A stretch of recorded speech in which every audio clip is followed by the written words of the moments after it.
One of the challenges we will be facing in the years ahead, which is an inherent feature of the shift, is the threat posed to us by what I refer to as the dark side.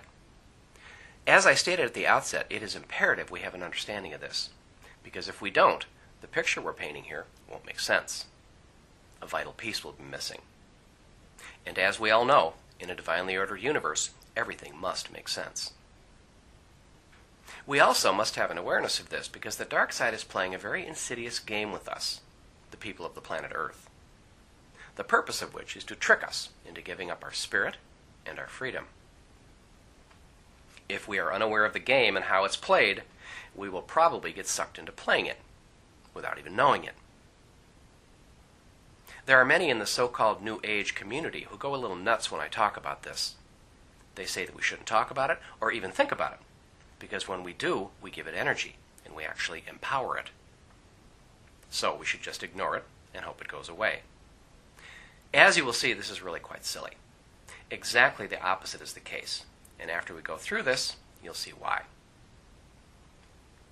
But before we go any farther here, let's define exactly what we're talking about and how all this works. What do we mean by the dark side? The dark side refers to an extremely small group of people, or beings, who are perpetrating a monumental hoax on the people of the planet Earth, at least those in the civilized world. They are often referred to by other names, such as the Illuminati, the elite, the global elite, the shadow government, and many others. I call them the dark side because their agenda is indeed dark, and I don't think we should beat around the bush. The dark side own and control the planet Earth, and this is nothing new. It's been going on for thousands of years. They operate entirely behind the scenes through deceit, manipulation, and worse.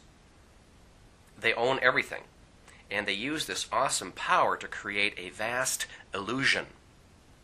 An illusion in which people see themselves as free, when in fact they are slaves. The base of their immense power is the international banking establishment, which, contrary to what we are told, is responsible for the creation of our paper money, a system designed to make slaves of all of us. They own all the huge multinational corporations, which produce the vast majority of the world's material goods, including our petroleum-based sources of energy, a massive grid upon which the people of the world are hopelessly dependent. They own our systems of information, including all the major media outlets and systems of education. Television, and more recently the internet, controlled by the dark side, are probably their most effective means of manipulating the masses. And last but not least, they own all the major governments of all the major nations, which are mere puppets, hired guns of the global elite, operating behind the hoax of representing the people. And just for the record, in the U.S., this includes both major political parties, the Democrats and the Republicans, which on the surface appear to represent different agendas, but which in fact represent precisely the same agenda: control, not freedom. And the same principle applies to all the other major nations. The seeing eye at the top of the pyramid, which is displayed on the U.S. dollar bill or Federal Reserve note, is one of the dark side's favorite symbols for themselves. They see themselves as the illumined ones, perched at the top of the pyramid of power, divinely ordained to rule the world, much like the kings and queens from several centuries ago. In fact, they were these kings and queens, as well as the gods of antiquity that were referenced in innumerable ancient religious scriptures and texts from all around the world, and in legends and myths such as Mount Olympus. How did they pull this off in the modern world, you might ask? One of their primary tactics is the use of a vast network of secret societies. Some of these are more visible than others, such as the Council on Foreign Relations in the U.S. Others are almost totally secretive, such as the Bilderberg Group in Europe. These meetings, which are by invitation only, are attended by the world's wealthiest people, or their hand-picked representatives from the world's banking, business, religion, the royal families of the world, media, and yes, politics, the lowest profession of them all. It is here where the decisions that shape the world are made. And their intent is not to shape a world in which all people have the right to life, liberty, and the pursuit of happiness. Quite the contrary. And this is where things do get quite dark indeed. An essential feature of the illusion they create is a world that is in a state of constant crisis and chaos, and in which people are in a state of constant fear and helplessness. People are much easier prey when they're in this state. Our world is not this way naturally. It's all a part of the manipulation of the dark side. With their awesome power, they have the ability to engineer disasters in the form of wars, financial collapses, disease, and more recently, environmental calamities, and more. They've been doing this for thousands of years, and the result is always the same. The people who are frightened and devastated look to the system for salvation, as they've been conditioned to do. And the dark side rides into the fray on their white horse with the solution, which is always the same. More power in their hands, or that of their puppet governments, at the expense of the liberty of the people. The overall objective of the dark side is something they call the New World Order. The New World Order is a fascist world government, controlled from the top of the pyramid by the dark side, according to the principles outlined here. This would consist of a world government along the lines of the UN, which is a stepping stone toward this end, a world military, and again the UN security forces are a model for this, a world central bank, and a world system of money, probably in the form of non-paper, debit card, or digital money. And again, the dark side is way ahead of the game in this area, with institutions like the World Bank and the International Monetary Fund already in place. And the crown jewel of all this? A world database, which would contain all of our most personal information, and in which we could be scanned and tracked in everything we do, either by a global ID or ultimately microchip implants. Obviously, all of this is perilously close to happening. And here is where the matter of 2012 and the shift enters the picture. The dark side is well aware of 2012 and the shift, and the powerful forces of change that could be unleashed. Since they are a primary player in everything that happens in the world, does it not follow they will also be a primary player here? They too have a timetable for the fulfillment of their New World Order, and it appears they are stepping up the pace of this to coincide with 2012 and the shift. They want to get their New World Order in place so it will not be threatened by any of the other forces of the shift over which they don't have control, such as earth changes, or the awesome power of our spirituality when we hit critical mass. The dark side is acutely aware that the greatest point of their vulnerability is masses of people waking up to the truth. So there's our thumbnail sketch of the dark side. I think it's pretty obvious why this is so important and why it's essential to include it in our discussion of 2012 and the shift.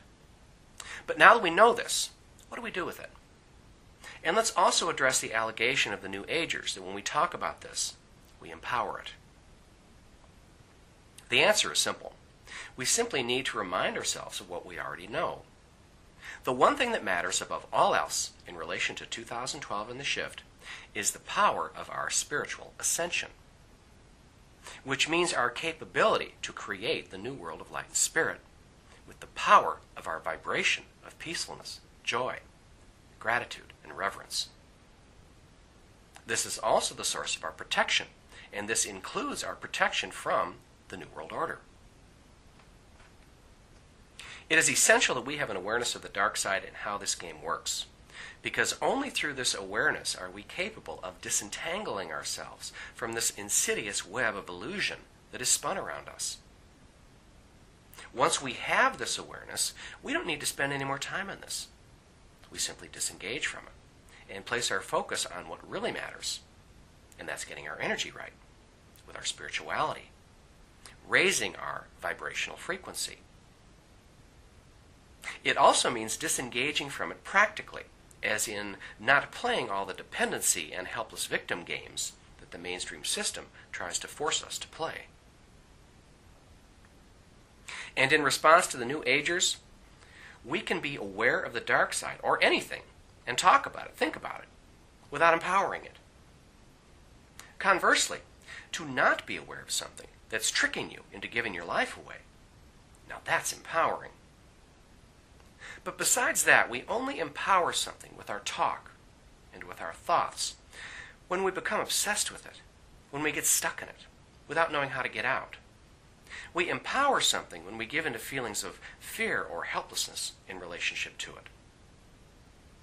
There are those who do empower the dark side by the attention they give it, and they all make the same mistake. They deal with the subject without the awareness of the spiritual solutions, which are the only way we can defeat the dark side. And yes, without this, the topic of the dark side can indeed become overwhelming. And to those New Agers who accuse me of being negative because I talk about this, I say our awareness of the dark side is the most positive thing imaginable. Why? Well, let's start with because it's the truth. But beyond that, because it gets us, human beings, off the hook. We live in a culture that has gone absolutely insane. One in which human beings appear to be incapable of managing their own existence. Our world is one of constant warfare, epidemic levels of physical and mental sickness, worldwide famine and starvation, and humanity is on the verge of destroying the very environment it needs to survive. And we're told that it's our fault. We, the people, are making a total mess of planet Earth through our own ignorance, greed, savagery, and depravity. And this is the way God made it, so there's nothing we can do about it. Well, it's all a bunch of poppycock. When we learn about the dark side and the New World Order, one of the first things we figure out, if we're thinking, is that the world is the way it is as part of an agenda that goes back a long time. Part of a dark design that does not have the welfare of human beings as its goal. The sorry state of our world is not the result of our natural development. It is the result of deceit and manipulation, and how that natural development has been tampered with. So yes, this is the most positive news of all. Now we can begin to look at ourselves differently. We no longer need to see ourselves as part of some kind of cosmic insanity or original sin.